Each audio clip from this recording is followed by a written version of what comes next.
Olá! De uns tempos para cá é comum ouvirmos falar na cultura do cancelamento. A princípio, esse linchamento está ligado às redes sociais.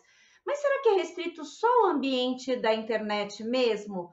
Quando uma criança é alvo de exclusão em ambiente escolar, é uma forma de cancelamento? E na política, escolher um lado e rechaçar o outro também está dentro do que se condicionou chamar de cancelamento? Para nos esclarecer, recebo no Ideias e Debates de hoje o publicitário e advogado Bruno Pedro Bom. Seja bem-vindo, Bruno.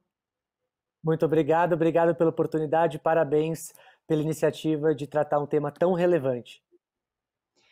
Recebo também aqui no Ideias e Debates o psicólogo Fred Figner.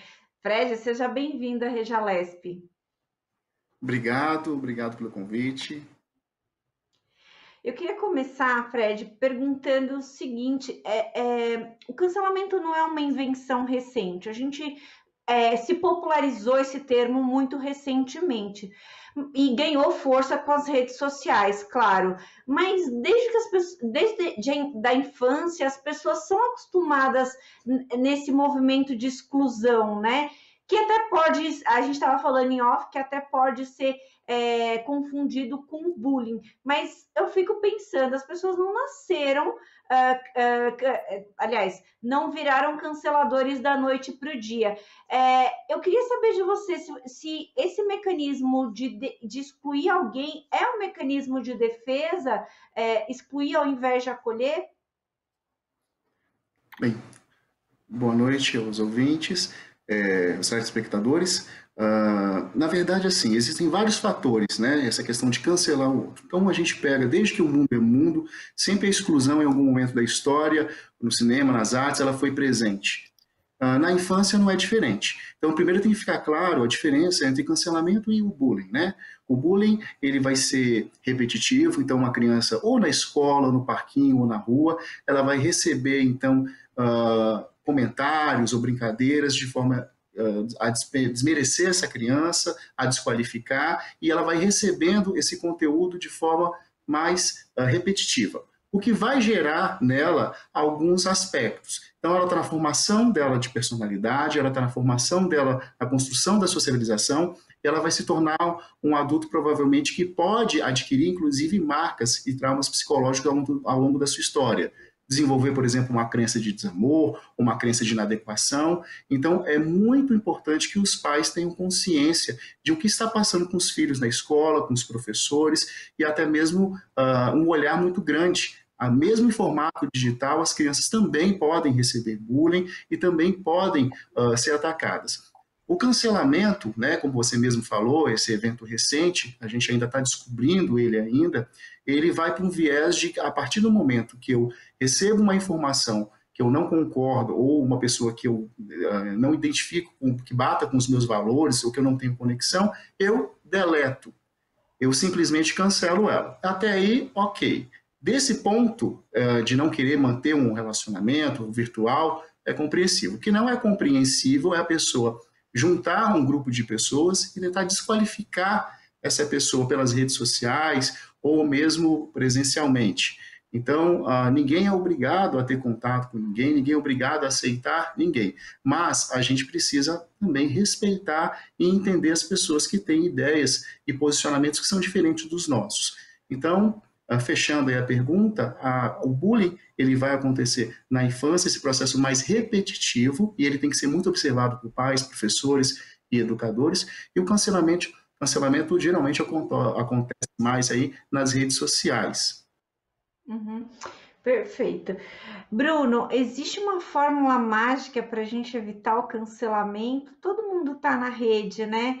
E todo mundo está suscetível porque se posiciona de alguma forma, coloca foto, seja do que for. Tem uma fórmula mágica para evitar que o seu posicionamento no meio de uma multidão de posicionamentos não seja escolhido para ser cancelado? É importante, a minha análise aqui é como a cultura do cancelamento como marca, não só a instituição, mas também como indivíduo. Com certeza o Dr. Fred vai engrandecer esse debate com a questão psicológica e com os impactos que isso causa. Mas, basicamente, a gente precisa contextualizar que a cultura do cancelamento ela surgiu apenas no início, falando apenas de cultura de cancelamento para os famosos, para as celebridades. Inclusive, a gente tem um caso recente da Carol Conká, onde o tribunal da internet julgou, talvez não alinhado com a expectativa do tribunal da internet, julgou os valores dela, julgou as posições dela como algo corrigível, como algo que poderia ser interpretado como repúdio. Então, isso surtiu vários efeitos, inclusive na esfera offline. Vi uma matéria hoje que ela perdeu aproximadamente 5,5 milhões em contratos em virtude de patrocinadores, em virtude de uma desaprovação social desse tribunal da internet, que você precisa sempre dialogar de uma forma unificada, com os mesmos valores, o politicamente certo, que não abre muito espaço, inclusive para temas como o Dr. Fred pontuou, divergentes do meu entendimento. Eu acredito, Melissa, respondendo sua pergunta, que a melhor forma de você prevenir isso é a gestão do bom senso. Por que eu estou postando isso? A forma que eu estou postando isso, por que eu quero me publicizar dessa maneira? Entender que cada rede social, em primeiro lugar, tem um comportamento próprio de consumo, o Instagram tem seu comportamento próprio, o Facebook seu comportamento próprio, o YouTube, o LinkedIn, que é uma rede social corporativa, inclusive a cultura do cancelamento já migrou para o ambiente corporativo, onde era algo apenas limitado para os famosos. Tivemos um caso recente do desembargador Eduardo, do Rio de Janeiro, que destratou um policial civil por solicitar que ele usasse máscara e ele ficou conhecido nacionalmente em rede nacional. Então, é tomar cuidado porque o mundo offline e o mundo online ele está em é uma linha cada vez mais tênue. Tanto é que existe um termo que não existe mais o mundo online ou o mundo offline, existe o mundo on-live. A gente está conectado e ao mesmo tempo desconectado. Quando a gente está no carro, no Waze, por exemplo, trocando informação, quando a gente está aqui. Então, tomar cuidado. A dica que eu posso dar é a gestão do bom senso, identificar por que eu estou postando aquilo, quem é meu grupo, se essas ideias têm uma pertinência de ser postada, sempre se questionar antes de efetuar uma publicação de caráter que pode viralizar para o bem ou para o mal. Dr. Fred, o senhor falou no começo que a gente não pode confundir, tem que separar o bullying do cancelamento. Mas se a gente considerar, por exemplo, que hoje as crianças estão muito conectadas e que, às vezes, dentro de uma rede ali de crianças, elas estão, cada uma tem ali um destaque, como o Bruno falou, de repente não é o artista, mas elas têm ali, são populares ali naquele contexto. O cancelamento nesse contexto também é doloroso, também traz consequência. Eu queria saber como é que pode ser essa consequência, como é que a criança pode, de repente, levar isso para a vida e os pais, o papel dos pais na observação desse comportamento de cancelar a outra criança, como é que deve agir, como é que deve atuar aí nesses casos. Perfeito. Vamos lá. Primeira coisa, né? Hoje em dia as crianças, né, com 3, 4, 5 anos já estão conectadas, então muitas inclusive já têm redes sociais, e aí esse cancelamento dos amiguinhos que pode ocorrer, a gente vê ao longo da história várias situações de que grupos escolares excluíram crianças e teve uma repercussão muito negativa. Já aconteceu o caso inclusive de suicídio.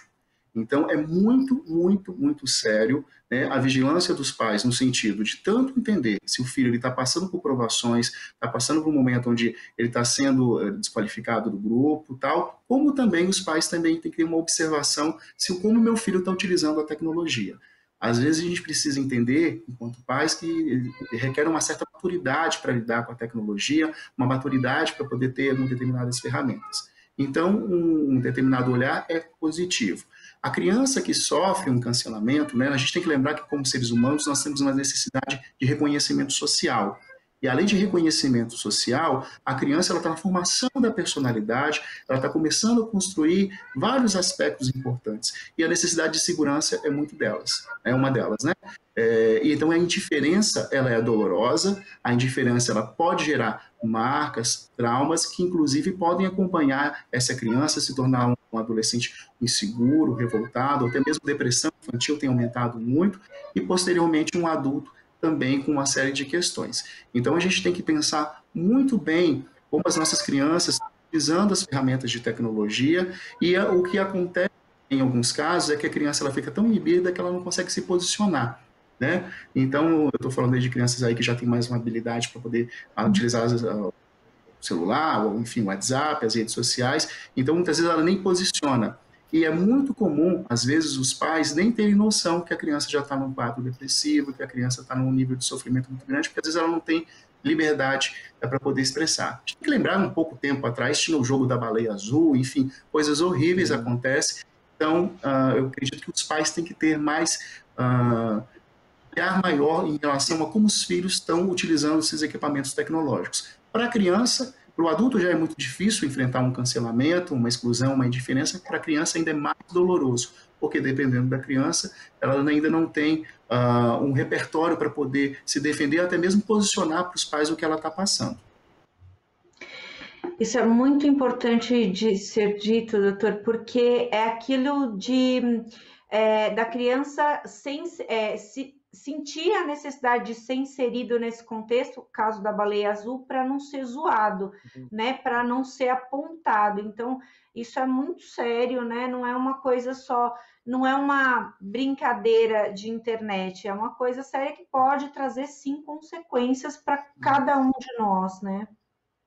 Só um ponto interessante, por exemplo, o adolescente, ele busca reconhecimento do grupo, né? Então, a tudo que ele faz, ele precisa de aprovação do grupo. Como ele está em construção da personalidade, da individualidade dele, o grupo dita para ele muito bem o que é certo e o que é errado. Então, o cancelamento, esses jogos virtuais, essas questões sem limites, elas são muito delicadas a partir do momento e o grupo ele indica que aquilo é o caminho correto, é o caminho que deve ser feito para você ser aceito, ser reconhecido, ser valorizado, comprovar alguma coisa. Os pais realmente têm que ficar mais atentos em relação a como os filhos estão utilizando a tecnologia. Muito bem. Bruno, a gente está acostumado, você até falou isso, que foi condicionado o cancelamento em si nas redes sociais, né? O termo surgiu nas redes sociais. Mas, por vezes, ela tem saído do ambiente virtual. Dá para considerar, por exemplo, a polarização política uma espécie de cancelamento? Uma vez que, por exemplo, aconteceu muito nas últimas eleições de você é de tal partido, eu não vou consumir o seu produto. É uma forma de cancelamento isso, né? Então, quer dizer, você exclui aquele produto e aquele serviço porque pertence a outro grupo, né? Como é que você entende isso também como uma forma de cancelamento?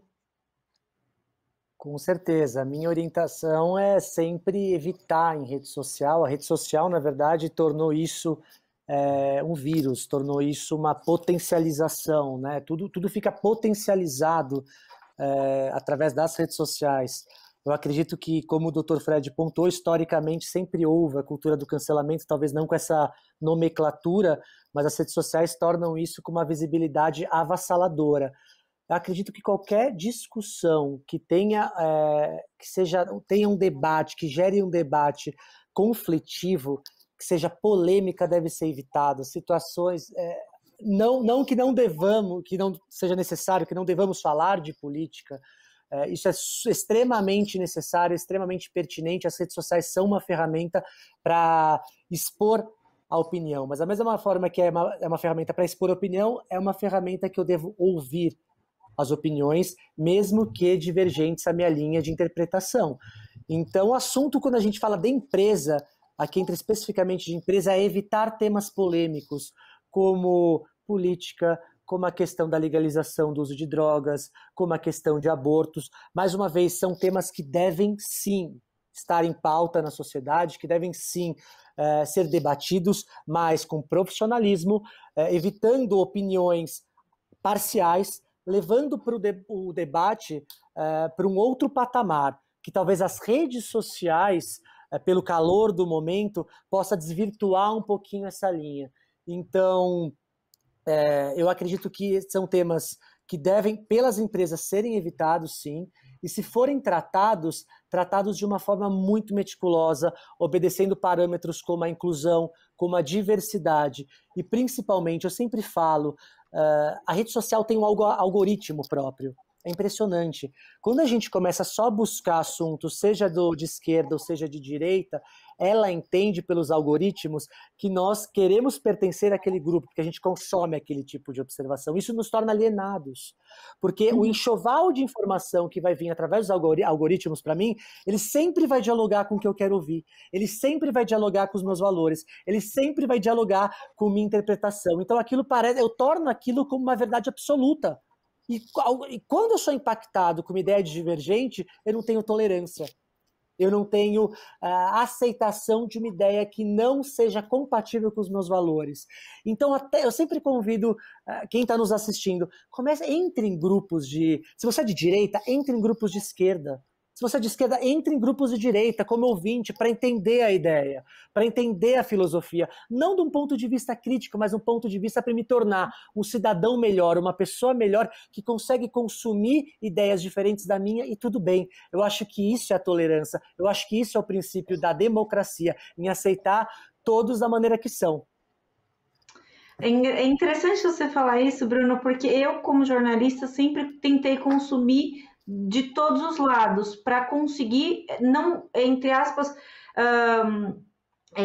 influenciar ali o meu pensamento. Então, para que fosse uma visão mais ampla, eu sempre tentei consumir de ambos os lados na mesma proporção, para conseguir, e às vezes até do mesmo assunto, para enxergar como um vê a situação e o outro também. Dr. Fred, falando ainda dessa questão política, as pessoas estão muito viscerais com relação à exclusão do que é contrário. E isso, o senhor avalia que em algum momento essa defesa árdua de um lado e o cancelamento do outro também é uma forma, pode se tornar uma doença? As pessoas podem colocar aquilo com tanta paixão que se torna uma doença, tanto a defesa quanto ser excluído por acreditar num determinado lado? É muito interessante que as pessoas elas querem defender pontos de vista, querem se posicionar, mas elas utilizam uma comunicação violenta para fazer isso. Né? Cada vez mais nas empresas está se trabalhando o tema comunicação não violenta. Nos relacionamentos profissionais, conjugais, é um livro, inclusive, que tem sido bastante trabalhado dentro das organizações. As pessoas têm que começar a perceber e refletir sobre expressar suas ideias, o seu posicionamento, seu ideal de uma forma não violenta. E isso, todo grupo, ou de diversidade, ou político, ou um grupo que é religioso, que utiliza a comunicação violenta, ele vai repelir as pessoas de poderem absorver os seus conceitos, a sua ideia, o seu, enfim, dogma, a sua filosofia. Eu acho que esse é um primeiro ponto. O segundo ponto, parece que a paixão vai até para o nível das psicoses, né? A pessoa fica tão apaixonada por aquele tema e ela rompe com a realidade. Então, quando ela escuta alguma coisa que é muito diferente daquilo, presenciei movimentos políticos, grupos de WhatsApp, eu optei por sair. Então, quando a pessoa vai trazer um conceito, uma ideia diferente, né? O grupo vai repelir ela ou vai rechaçar essa pessoa. Então, a gente precisa começar a refletir e como até o Bruno trouxe a ideia de que quando a gente consegue olhar o outro lado, a gente amplifica a nossa visão. A nossa visão até para não concordar, mas para não concordar baseado em uma análise, em fatos e temas, e também se posicionar de uma forma não violenta. Inclusive, né, conectando com a tua pergunta também, algumas pessoas podem se tornar extremamente violentas, podem se tornar extremamente impulsivas a partir do momento que os seus ideais, os seus valores, aquilo que ela acredita, não forem aceitos. E aí a gente vai falar do falta de inteligência emocional e mesmo de uma imaturidade psicológica. Ninguém é obrigado a concordar com o que eu penso, ninguém é obrigado a aceitar as mesmas ideias que eu tenho. Em alguns conceitos isso pode me aproximar, pode me afastar das pessoas, mas o fato é, não dá para sair, né, metralhando, atacando as pessoas porque elas pensam de forma diferente. Senão a gente volta aí para épocas feudais, épocas da Idade Média, onde as pessoas eram queimadas vivas, onde as mulheres inclusive sofreram muito durante essas épocas. E um filme que retrata muito bem isso é A Letra Escarlate, com a Demi Moore. Rapidamente, é um filme onde ela tem um marido, vai para uma colônia inglesa, e aí acontece uma situação, ela tem um caso de adultério, e aí o marido vai e retorna, ele estava viajando, enfim. Aquela colônia vai simplesmente costurar um A na roupa dela, e ela só pode andar com aquele A costurado na roupa, né? E aí ninguém da colônia chega perto dela, ou seja, onde ela anda, todo mundo se afasta dela. Ou seja, ali é a cultura do cancelamento também aplicada ao cinema de forma prática. Na verdade, o cancelamento teve outros nomes ao longo da história, né? Mas sempre tem por aí. Bruno, você acha que as pessoas são influenciáveis nesse processo? Cancelam para ser inseridos? E eu pergunto isso porque gerenciei redes sociais durante muito tempo. E sempre eu achei muito interessante que a gente fazia o planejamento das postagens de uma determinada rede, e aí no primeiro comentário, se era positivo, todos que vinham na sequência eram positivos. E se eram negativos, todos que vinham na sequência. As pessoas vão como um efeito dominó, né? Então eu queria que você comentasse sobre isso, porque eu acho que é importante nesse processo, para a gente entender esse processo todo. É o efeito manada das redes sociais, né? Eu acredito que a pergunta tem uma relevância, porque o Dr. Fred estava pontuando a questão histórica, e a gente, de certa forma, a sociedade como um todo, as pessoas como um todo, a melhor maneira de aproximar a sociedade é com um inimigo comum. Se a gente parar para pensar numa análise histórica, Adolf Hitler fez muito bem isso na Segunda Guerra. Ele pegou uma Alemanha devastada, criou um inimigo comum e criou o Império, criou o Reich. Então, sempre com um discurso muito bem arquitetado, muito bem pensado, com uma comunicação praticamente perfeita, unindo a Alemanha contra o inimigo comum, reunificando aquela Alemanha devastada pela Segunda Guerra. Isso em rede social também é uma verdade. As pessoas, quando têm...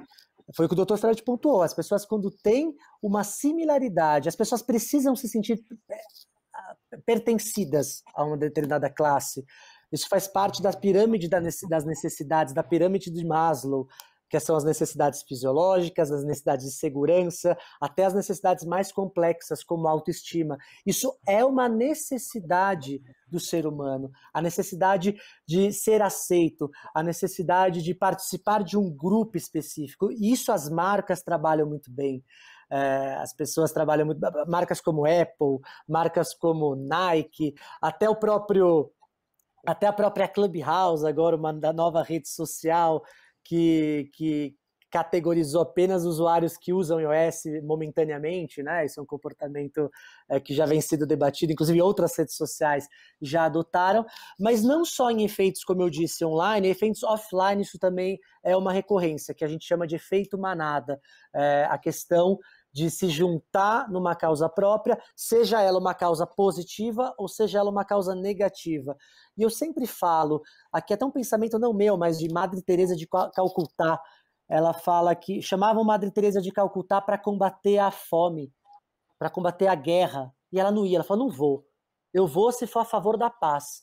Então, muitas vezes, a resistência gera persistência. A resistência gera persistência.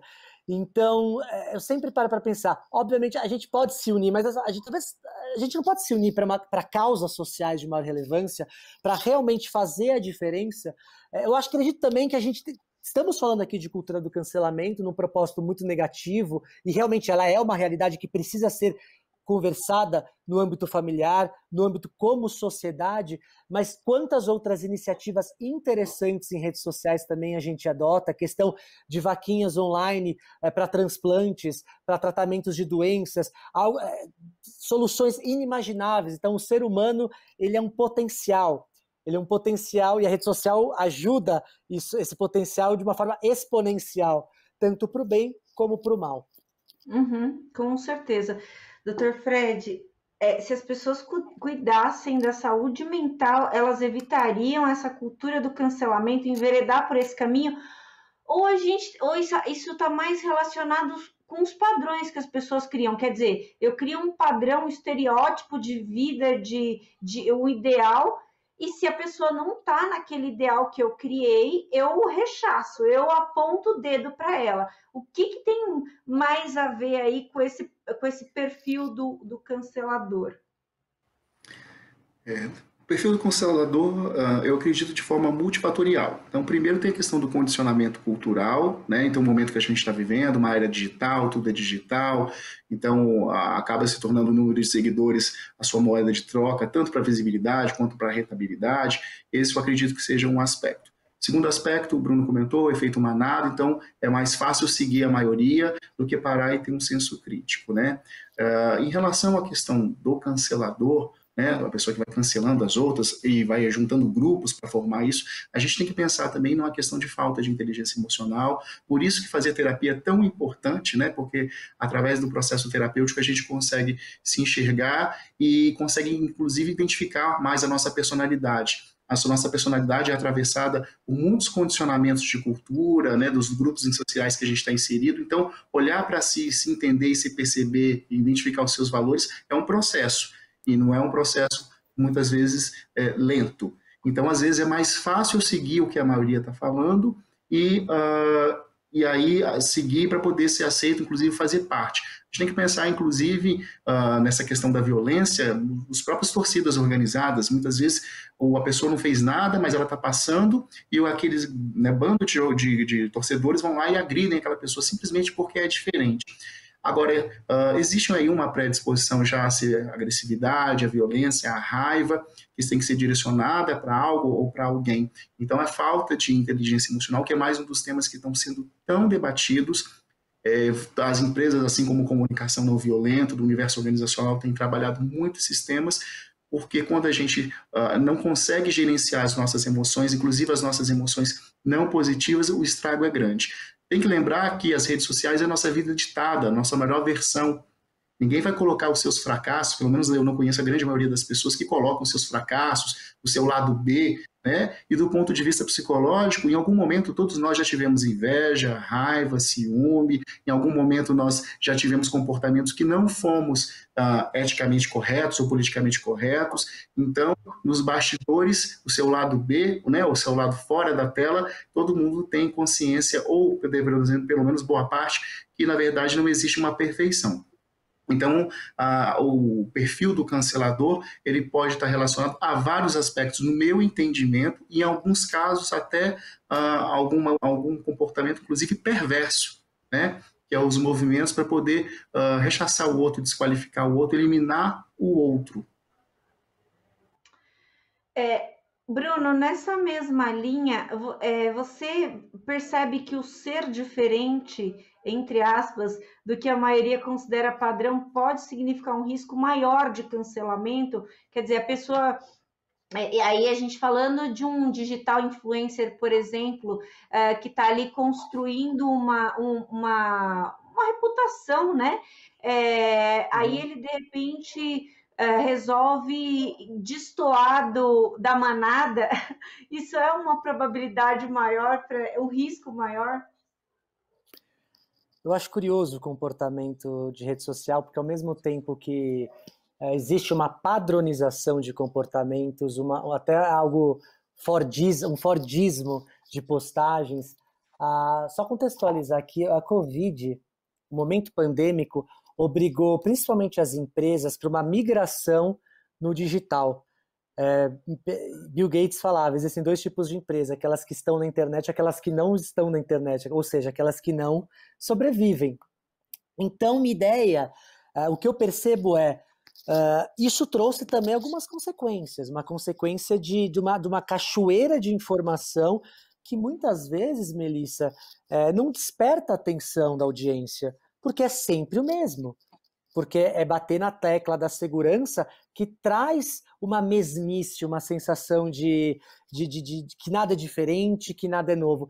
Então, a diferenciação, para contextualizar, ela está justamente ligada à percepção e à migração de audiência.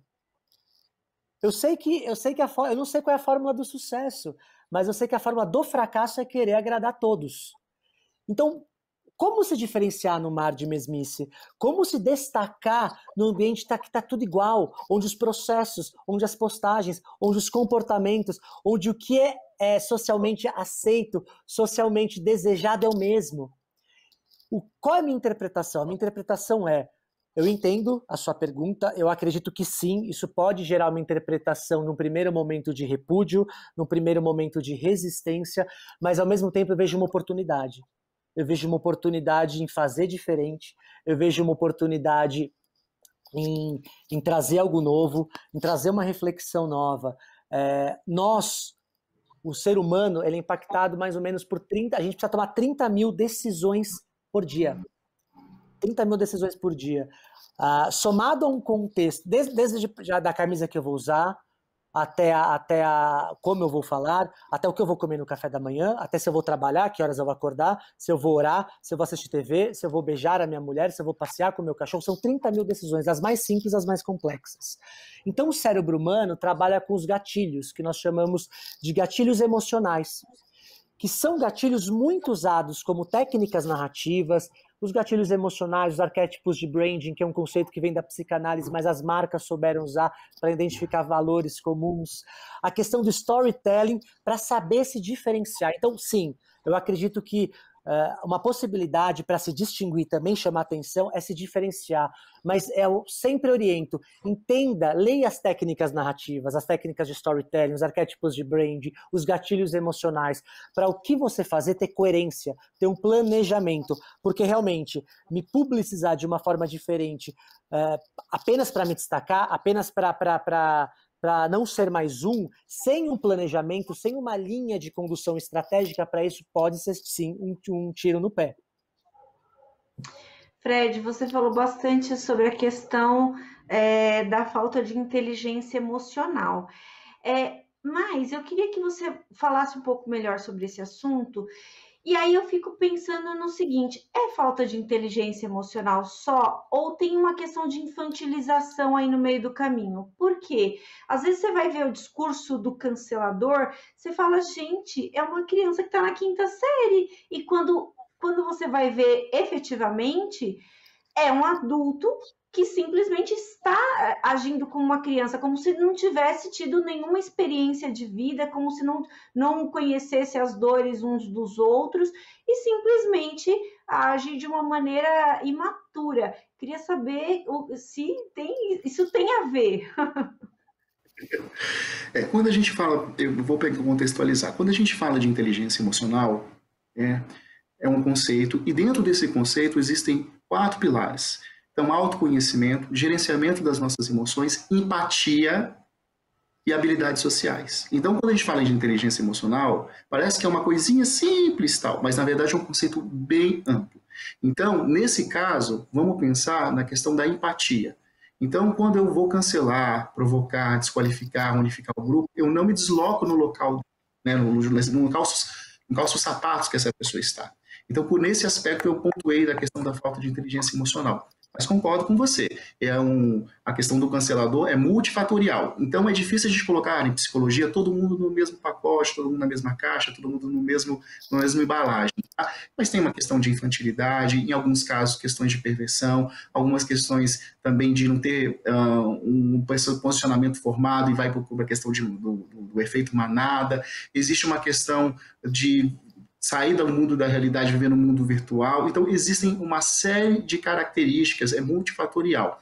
E eu atribuo também a falta de inteligência emocional porque eu não consigo gerenciar os meus impulsos. Né? Na rede social, quando eu vou escrever alguma coisa para agredir alguém e eu não estou frente a frente, o que me move? O meu impulso. O que é o impulso? É pensar e agir, não processar a informação. Na verdade, muitas vezes eu nem consigo elaborar direito o meu pensamento, eu vou agir. Então, há algumas coisas que são postadas, algumas coisas que são escritas, agredindo pessoas em páginas de internet, as pessoas depois arrependem. Por que eu fiz isso? Por que eu escrevi isso? Por que meu chefe viu esse determinado comentário? Por que eu postei essa foto? Né? Por que eu fiz isso na hora de um determinado horário? E aí, nesse momento que falou mais alto, o impulso. E o impulso, ele é gerenciado como? Com mais inteligência emocional, com mais conhecimento. Então, é de uma forma fatorial que eu vou entender essa questão do cancelamento. Eu acredito que a gente ainda vai ter muito que estudar sobre isso, vai ter que sair pesquisas, vão ter que sair artigos. É um movimento muito novo, mas uma coisa, para mim, fica muito clara, né, que a questão do impulso, ela provoca, inclusive, atitudes impensadas, erradas. Seja num reality show, seja a questão numa rede social, seja uma questão de unificar as pessoas para poder prejudicar outras. Então, as pessoas também podem utilizar aí o impulso de forma muito tóxica e de forma, inclusive, autodestrutiva. Uhum. É interessante essa fala, porque aí trazendo aqui para o campo da política, aqui para a Assembleia, a gente acompanha aí todos os parlamentares e acompanha as redes sociais também, ou dos parlamentares, ou as nossas mesmo, e a gente percebe que às vezes as pessoas praticam esse cancelamento sobre uma determinada situação ou um determinado momento que está acontecendo aqui as votações, sem nem entender o processo. Então não sabe, mas por que ele votou assim? Por que ele votou assado? Cancela ali aquele parlamentar ou aquela situação sem nem entender o processo. Isso é muito complicado, né? E aí Né? fica criando umas coisas na cabeça, fantasiando, até é engraçado, uma determinada situação, a gente estava com uma série de acessos nas nossas redes sociais e acabou que, por conta disso, a própria plataforma derrubou a nossa conexão. Aí o pessoal começou, tá vendo? Ah lá, mandaram derrubar. Não, gente, ninguém mandou derrubar nada, não foi a gente, não foi a Assembleia, não foi a gente, foi algo que aconteceu que era da tecnologia, da situação ali do momento. Quer dizer, fomos cancelados por uma coisa que a gente não tinha culpa. E é bem por aí. Bruno, eu queria saber se você vê a cultura do cancelamento como boa ou ruim. E eu faço essa provocação para você pelo seguinte: eu fico pensando no que a gente pode tirar do lado ruim. A pessoa é cancelada, mas ela se reinventa. Ela volta de uma forma diferente. Muito dificilmente ela volta a ficar anônima, ela se reinventa. Eu queria saber, pensando nisso, se é bom ou se é ruim. Acho que esse é o lado do otimista, né? Sempre tentar ver os dois lados e o lado bom. Majoritariamente ela traz muitas coisas ruins. Acho que o lado bom é que, assim como a pandemia trouxe algumas reflexões, nos trazer uma reflexão como sociedade. Que caminhos que estamos seguindo, que caminhos em relação à tolerância, o que podemos desenvolver. O Dr. Fred trouxe isso brilhantemente, a questão das soft skills, que são tão desejadas hoje nas empresas, a questão da inteligência emocional, a questão da tomada de decisão.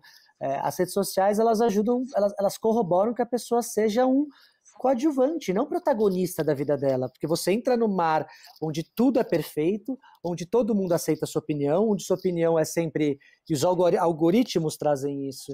Então, cabe uma reflexão como sociedade. Nós estamos criando coadjuvantes, e nós estamos precisando, para transformar esse país, as empresas estão precisando de protagonistas. Então, eu acho que o lado bom é trazer isso em pauta, trazer essa discussão, qual o direcionamento que nós queremos como sociedade. Saiu uma decisão recentemente, eu acho que isso é agravado muito, vou falar da decisão já já, isso é agravado muito pela questão das fake news também, eu acho que esse é o lado nocivo, as fake news que são um vírus social, as fake news que já foram aí percussoras de eleições, não só no Brasil, mas fora do Brasil, tem um impacto tremendo na vida corporativa das instituições. Teve um cliente meu que criaram um perfil, ele é uma agência de corretora na Bolsa de Valores de ações, e criaram um perfil fake, um concorrente dele, o marketing de guerrilha, no Twitter, e lançaram que ele tinha perdido o contrato junto à CVM, a CVM que é responsável, a Comissão de Valores Imobiliários, que é responsável por regulamentar essa profissão. É a mesma coisa que um advogado perdeu a AB, um médico perdeu o CRM. Então, obviamente, isso foi levado juridicamente, mas e os investidores, e os acionistas, e a sociedade como um todo?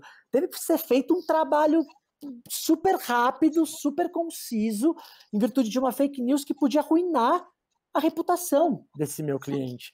Então, eu acho que, lado positivo, cabe a nós como sociedade, mas eu acho que ele traz mais lados negativos. A questão da marginalização. A marginalização, historicamente, ela sempre trouxe medo, ela sempre trouxe violência, ela sempre trouxe o pensamento emocional e não o pensamento racional das decisões. Eu acredito, Melissa, tanto para o ambiente pessoal, para o aspecto pessoal, os impactos psicológicos que o Dr. Fred colocou, mas também para o ambiente corporativo, somado ao contexto de fake news. Se a gente for colocar na balança, ela traz impactos mais negativos, com certeza, que positivos. Dr. Fred, eu vou reiterar a pergunta para o senhor também. Sobre os aspectos positivos e negativos sob o ponto de vista psicológico, porque a gente não pode pensar que as pessoas que sofrem o cancelamento, ou até as que são canceladoras, ela vai sair ilesa desse processo, né? Então, eu queria que o senhor falasse sobre isso. Ok. Bem, primeiro aspecto, eu acredito o quanto que a internet, as redes sociais têm uma importância e uma relevância na sua vida. Eu conheço pessoas que não têm, que trabalham muito bem, são bem-sucedidas e não têm redes sociais. Então, existe o primeiro aspecto, é o quanto que isso, né, você realmente está conectado com esse universo, o quanto você não está conectado com esse universo. Esse eu acho que é o primeiro ponto. O segundo ponto é, toda vez que a gente passa por um momento de adversidade, eu gosto da resiliência explicada do ponto de vista psicológico, que além de enfrentar uma situação de adversidade, de dificuldade, no caso um cancelamento, ou você tiver um grupo de pessoas que colocam aí adjetivos, enfim, te colocam uma série de questões, o quanto que você persiste nisso, o quanto você enfrenta essa situação, aprende com ela e olha para frente com otimismo, né? O otimismo do ponto de vista psicológico é como eu encaro a situação, né? Ela é o processamento de uma situação. Então, o otimismo ele não tem só a ver com a questão de olhar para frente com positividade. O otimismo é você conseguir ter a realidade da situação, mas olhar com ela vislumbrando alternativas de saída. Então, eu falei sobre o primeiro ponto, sobre a questão de quanta relevância que você tem em relação à conexão com as redes sociais. Logicamente, existem profissões e profissionais que dependem muito disso, mas para outras pessoas não, e é uma escolha. O segundo ponto é a questão da resiliência, e a resiliência juntamente com o otimismo. Nem todo mundo vai conseguir ter resiliência e processar isso com otimismo. Então, a gente pode, inclusive, deixar marcas muito sérias, graves. Eu acredito que algumas pessoas podem, inclusive, chegar ao suicídio, dependendo do impacto emocional que isso gerar na pessoa. É algo muito sério, né? Cancelar as pessoas, juntar milhares de pessoas para agredi-las por um comportamento inadequado. A gente tem que lembrar que alguns comportamentos inadequados nas redes sociais, quando a gente vai atacar essa pessoa, ou vai fazer uma milícia, né, um grupo de pessoas para poder rechaçar essa pessoa, a gente está se tornando ou igual ou pelo menos parecido em algum aspecto, né? Isso é do ponto de vista das pessoas que sofrem o cancelamento. Então, todo mundo tem o direito também de errar e também de aprender com o erro, né? E de se desenvolver e de se melhorar enquanto pessoa. Eu, pelo menos, acredito nisso. Do ponto de vista do cancelador, eu acredito que em algum momento, né, a gente vai ter aí uma evolução, se já não estiver tendo, de leis, e até esse comportamento, que ele é um comportamento que ele vai tender a crescer, já que nós somos uma sociedade que vai cada vez mais depender desses aspectos digitais, cada vez mais tudo que você faz praticamente hoje em dia está no celular, são várias e várias ferramentas, a gente vai criando outras formas de comportamento. Eu lembro de um episódio muito legal de uma série de uma determinada plataforma, onde as pessoas conseguiam comprar coisas na cidade a partir do momento que eram avaliadas. Então, um avaliava o outro e, de acordo com o score, você conseguia ter determinados benefícios. Isso está muito longe de acontecer? Provavelmente não. Então, assim como os novos estilos de família, novas formas de relacionamento, novas formas de amar, novas formas de se relacionar, de votar, de trabalhar, a gente também está no processo de grande transformação que a gente ainda não tem clareza exatamente para onde vai e para onde isso vai caminhar. De qualquer forma, tem que ter muita serenidade, muita terapia, muita meditação, para a gente conseguir não entrar dentro de um aspecto de uma sociedade que funciona nesse movimento e, ao mesmo tempo, não se deixar ser tragado ou engolido por ele. E aí, a questão do autocuidado psicológico que é tão importante. Então, fechando a minha resposta, a pergunta seria o quanto das redes sociais, o quanto que isso tem impacto e relevância na sua vida.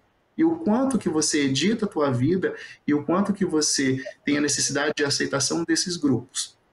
Porque ali todo mundo tem a sua vida editada, na sua melhor versão. Excelente observação, hein? E sobre a série que o senhor falou, é como se fosse a venda condicionada ao score, né? E é assim, é a normatização da cultura do cancelamento, né? Ou seja, se você não foi bonzinho, se você não tá com score bom, então, assim, seu crédito na praça tá difícil. Então, bem observado, muito bem observado. A gente está chegando ao final da nossa conversa, dessa ótima conversa, mas eu queria que, para as considerações finais, cada um de vocês falassem por que está se tornando cada vez mais comum essa cultura do cancelamento. Bruno, por favor. Queria agradecer a oportunidade, um tema tão relevante, e acredito que conseguiu unir duas ciências, né? A publicidade, a marca, a gestão de marca, tanto pessoal como corporativa, como os fatores psicológicos. A série indicada pelo Dr. Fred chama Black Mirror, está no Netflix. Quem se interessa pelo tema deve assistir essa série. E eu quero colocar outra série também aqui para as pessoas entenderem um pouquinho melhor a dinâmica das redes sociais, o pensamento de programação das redes sociais, como a gente é influenciável pelas redes sociais, que é uma série chamada O Dilema das Redes, que também está no Netflix. Ela fala um pouquinho sobre esse efeito manada, ela fala um pouquinho a manipulação, porque a manipulação muitas vezes ela não é social, ela não é dos indivíduos, a gente está falando já da manipulação dos algoritmos, de robôs, da própria rede que manipula no nosso pensamento lógico, que manipula o que a gente vai consumir. E, obviamente, isso repassa um pouquinho aí para o mundo offline. Como eu falei, a tendência de grandes mercadólogos, de grandes filósofos, essa disrupção entre online e offline. Já não vão mais existir esses termos, vai ser uma coisa absolutamente integrada, como o caso da série Black Mirror, brilhantemente pontuada por vocês. Então, dicas finais que eu posso dar, talvez não porque a cultura do cancelamento, mas para as pessoas que estão nos ouvindo. Cuidado com as fake news. Cuidado com fake news, cheque em outras fontes. Existem até empresas de fact-checkings que você consegue checar a veracidade dessas informações. Façam uma autoavaliação se vocês estão sendo conduzidos pelo efeito manada ou se realmente vocês são protagonistas das postagens de vocês. Como o Dr. Fred pontuou, a rede social muitas vezes ela nos faz sentir inferior porque todo mundo tem um carro melhor, porque todo mundo tem um corpo melhor, porque existe um padrão do inalcançável. Gente, não existe o corpo perfeito, não existe o emprego perfeito, não existe. Todo mundo acorda de mau humor, todo mundo não está satisfeito muitas vezes com o trabalho 100%. Então não se deixem levar por essa falsa sensação de utopia. Essa utopia não existe. Não existe, o que existe é o hoje. Então, isso é muito importante ser destacado. E bom senso. Se eu pudesse dar uma dica final, bom senso é o ingrediente-chave para as redes sociais. As empresas hoje monitoram recrutamento e seleção, seus candidatos, pelo que eles postam, pelo como eles se posicionam. As empresas, tribunais, o Tribunal Superior do Trabalho já corroborou com demissão dos colaboradores por justa causa, por uma falta de enquadramento no comportamento digital, falta de um comportamento convergente com os valores de uma instituição.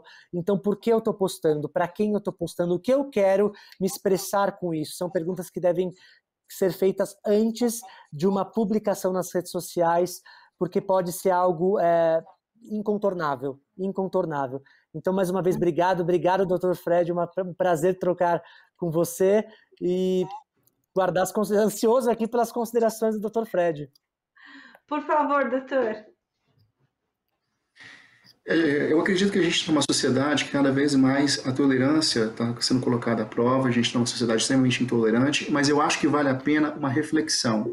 Se aquele comentário daquela pessoa, né, me incomodou, se determinada atitude daquela pessoa me incomodou, eu acho que vale a pena uma reflexão. Por que me incomodou? Né? Me incomodou porque isso está tão de encontro àquilo que eu acredito, aos meus valores, ou será que dentro de mim também tem alguma coisa parecida, né, com aquela pessoa e eu só não quero assumir, então é mais fácil depositar aí o ódio, a raiva, a mágoa aí em cima dela.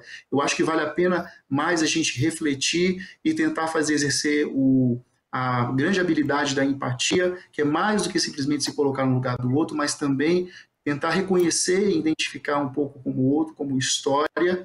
Eu acho que se a gente não começar a caminhar e divulgar isso mais e refletir mais, nós vamos se tornar cada vez mais uma sociedade doente. Não é à toa que os níveis de ansiedade estão muito altos, inclusive de depressão. A gente tem aí estudos que os próximos meses e anos vão ser bem delicados. A gente tem muito adoecimento mental e o adoecimento mental ele é algo que, infelizmente,